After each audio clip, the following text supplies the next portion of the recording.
Thank you, and thank you for the organizers for having invited me.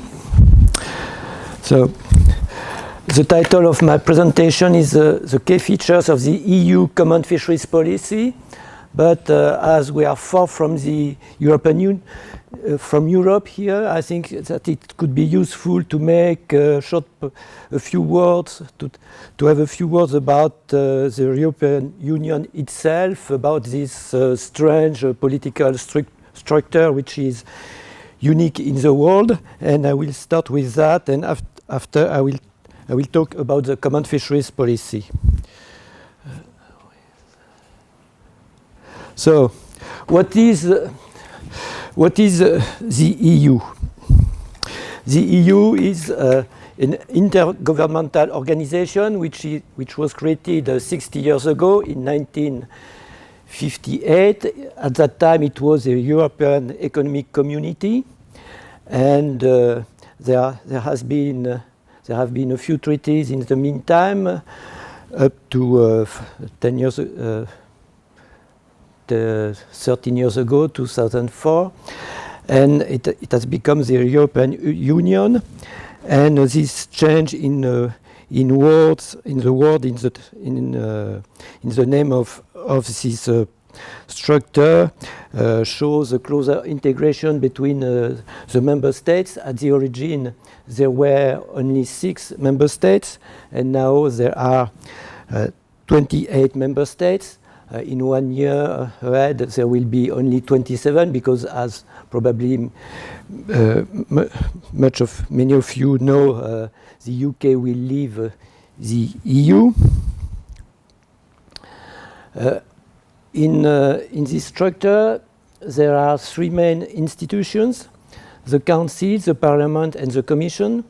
The Council, it's a generic term which identifies a body which is composed of the ministers in charge of a specific policy. For instance, you have the Council for Trade, the Council for Transport, and also the Council for Fisheries, which is, by the way, the Council for Agriculture and Fisheries. And the Council is a co-legislator with the European Parliament. And the Commission, where I was a legal officer before, is the executive body of this structure, of the European Union. And how is it organized internally? According to the treaties, there are 3 kinds of competencies. The fields of exclusive competencies. For instance, what is the most known in the world, I think, it's that the EU is a customs union. Once a product is imported and is released in a country is one of the country of the European Union, it's released for free circulation in the whole territory of the European Union. Also, external trade is an issue of external competencies, and the management of fisheries resources is also an issue of exclusive competence. You have also the areas of shared competencies, for instance, environment, social policy, transport. And in these areas, the EU, for any subject, takes action when it's considered that the action would be better achieved at the EU level than at member states level. It's what we call the principle of subsidiarity. And in this way, many issues which are of shared competencies have fallen within the competencies of the EU now, in particular for issues of transport and environment. And for these issues, once the EU has taken any action, any legislative action, from that time the member states are not allowed to act about them. Their role is to apply the EU rules and then to take implementing measures. And the third kind of competence applies for the areas where the EU intervenes in support of the actions of the member states, for instance, research and education and training, and so on.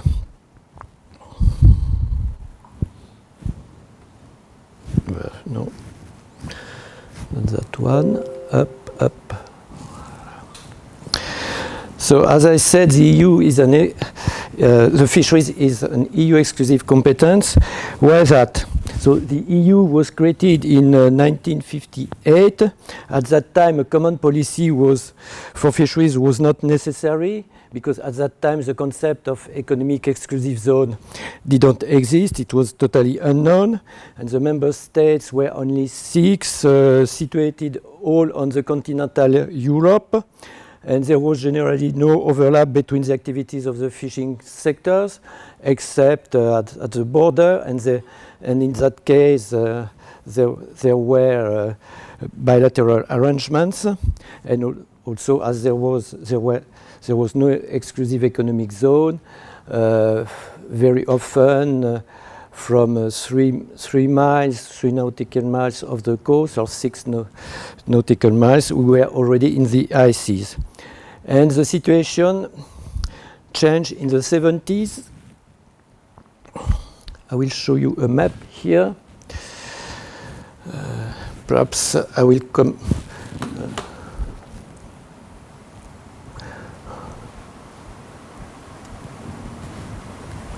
Comment ça marche ça? Ah, je crois.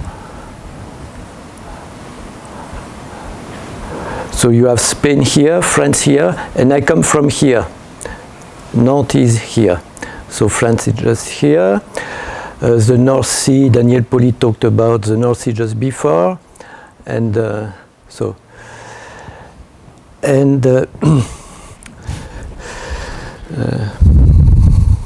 yes, and the situation changed in the 70s.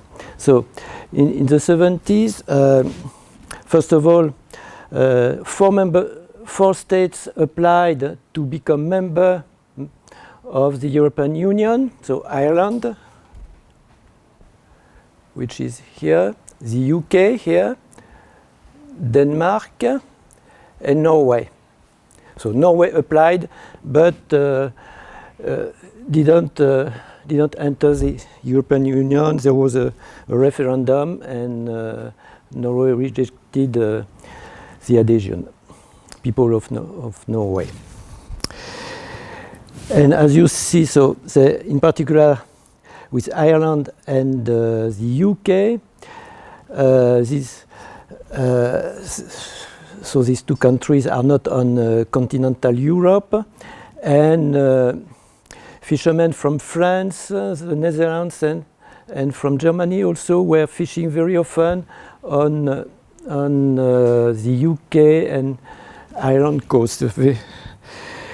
And it's also at the beginning of the 70s that happened these big changes in the law of the sea, because it was in 1970 exactly that it was decided at the United Nations to convene the 3rd conference on the law of the sea, and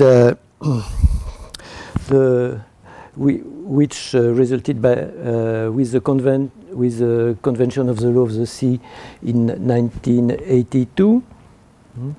But in 1975 was agreed the principle of the institution of economic exclusive zone. And then so all these areas became exclusive economic zones from the countries members of the European Union. And during that period, there were discussions for the adhesion of the UK and Ireland and also Denmark. And the Treaty of Adhesion was ratified in 1972, and these 3 countries entered in the European Union in 1973. And in 1977, there was a concerted action of all the member states to establish economic exclusive zones along the coast of all the member states. That was just 1 year after the agreement at the third conference of the law of the sea. And so why it was decided, so it was at that time during the negotiation of the treaty that it was decided to establish a common fisheries policy and to establish it as exclusive competence of the EU. And why it was done so? So, as we know, so it's not possible to keep fish within borders. They don't know borders. And in these seas, the same stock could occur in 2, 3, 4, even more countries. For instance, if you have a stock in the North Sea here, it could occur in waters of the UK, of Denmark, Germany, the Netherlands, Belgium, and the north of France.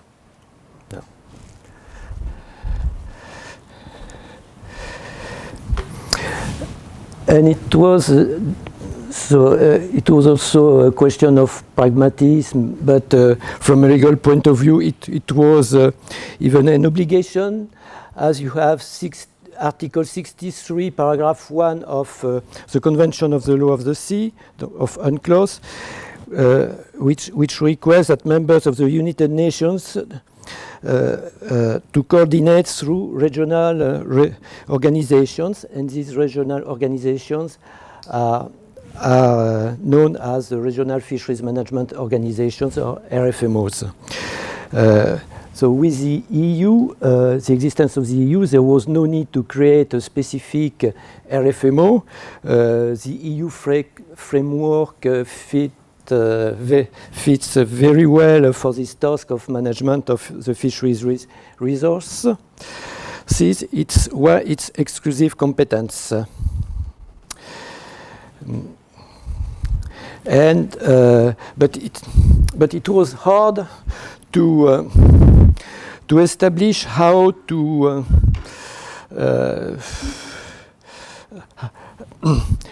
frame this exclusive competence, because the core issue was, of course, the distribution of the fisheries resources between the states.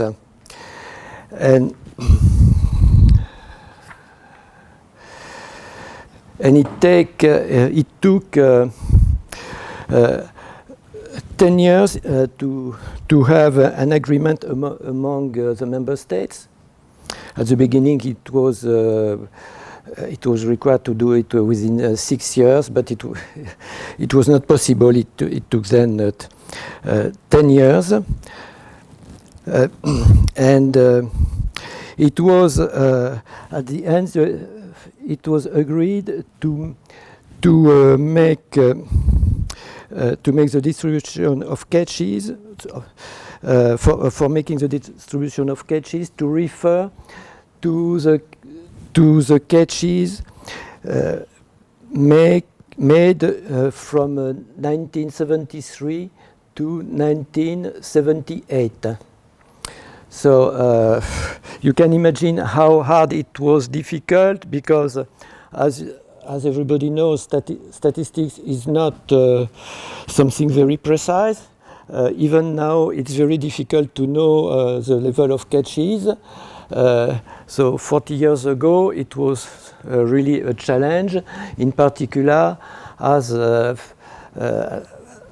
so from as it was the period of reference was from 73 to 78. From 73 to 77, there was no exclusive economic zone. It was in the high seas, so it was really very difficult to know what was fished there.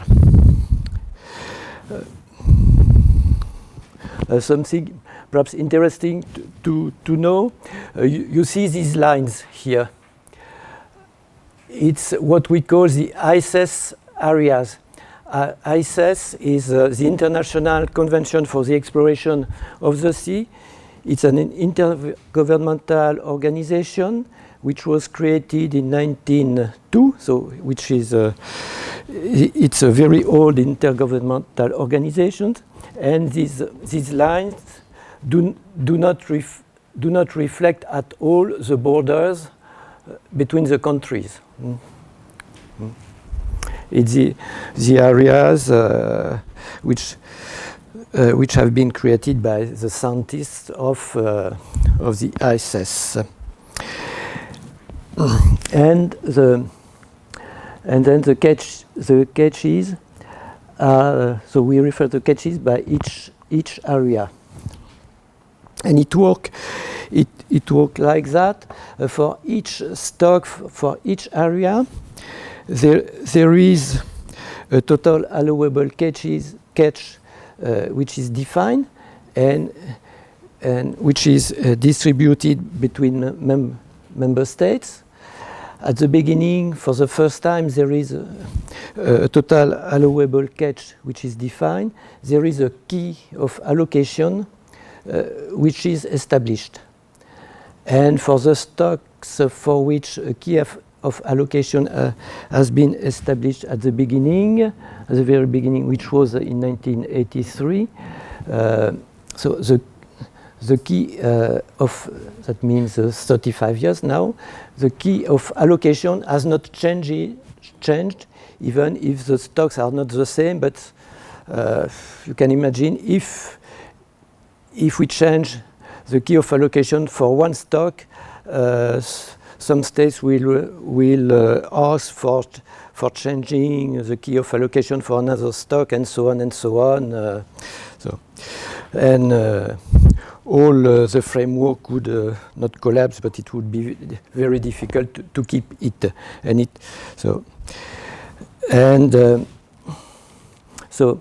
These keys of allocation are still the same, and the system works like that. So each year there is a total allowable catch which is defined for each species, and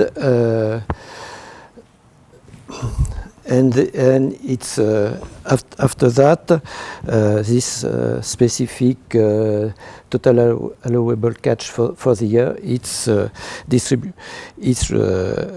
it's allocated among the member states according to this key of allocation.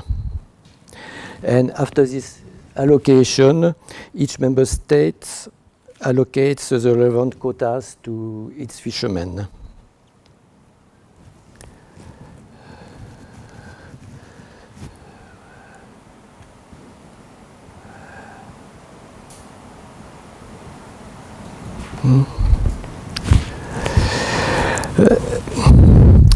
Among the other rules of the Common Fisheries Policy, are included, for instance, rules on the establishment of multi-annual management plans for the management of stocks, and for these stocks are applied now the precautionary approach and the ecosystem approach, and the rules. All these rules are based also on scientific advice. You have rules on for which have established a system of licenses, and also for the management of the capacity of the fishing fleet for each member state.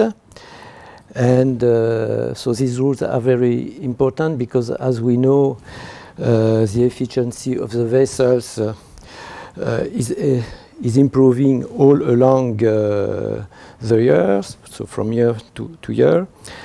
And consequently, the member states must usually reduce the global capacity of their fleets this is laid down in specific rules. You have rules also on the technical characteristic of the gear. So these rules, of course, depend on the area where the gear are used, where the vessel are fishing. And also there are many provisions for control and enforcement.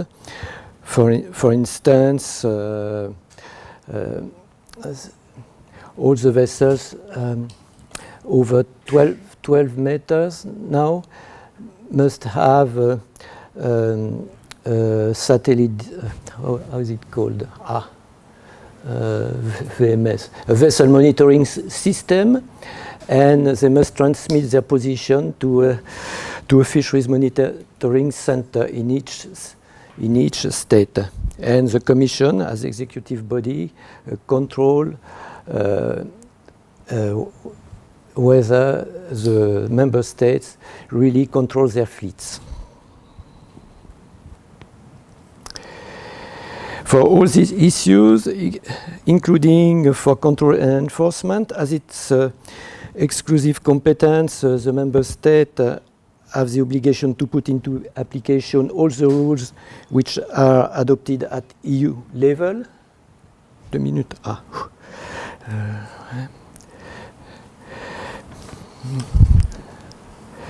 And it's even the case when member states impose sanctions. Of course, when a member state imposes sanctions, it's according to national law because there is no penal system at EU level.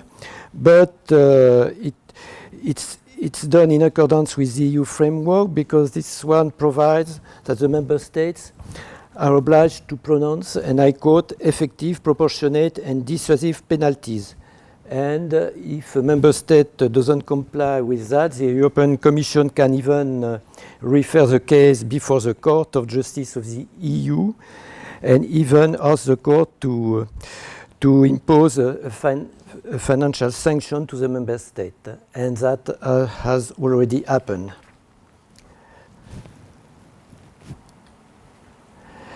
And this exclusive competence applies also to the external relations of the EU. For when a vessel of a member state go fishing in a third country, in waters of a third country, through a bilateral agreement, it's the EU which negotiates this bilateral agreement. In the regional fisheries management organizations, it's the EU which negotiate. The EU is members of many regional, many RFMOs. Member states sometimes are members of these RFMOs. It's because some territories are not part of the EU territory. For instance, in the Pacific, France is member of the Western and Central Pacific Fisheries Commission.